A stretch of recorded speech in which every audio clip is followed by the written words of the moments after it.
জন্মগ্রহণ করার চিন্তা করতে হবে।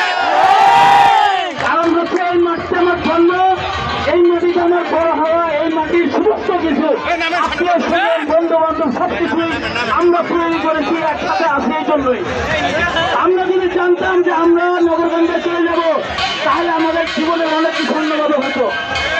কিন্তু আপনাদেরকে কথা দিয়ে গেলাম, আপনারা যদি পাশে থাকেন, এই 3 ইউনিয়নকে বিচ্ছিন্ন করার সাহস এবং দুঃসাহস কেউ কখনো সাহস ইনশাল্লাহ পাবে।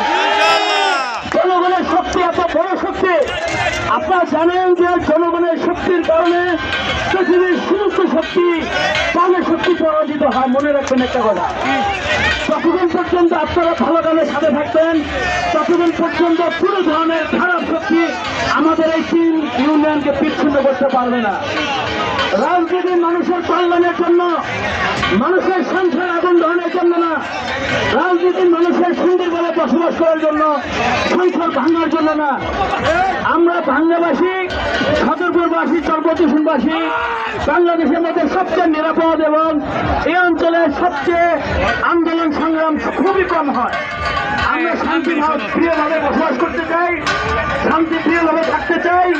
আমরা সবাই মিলে এরপরে যেন আমাদের আর মানববন্ধনে না যেতে হয়, এখানে কথা না বলতে হয়, এর জন্য সবার কাছে আমার একটু অনুরোধ থাকবে। এখন হচ্ছে 22-এর কথায় আসি।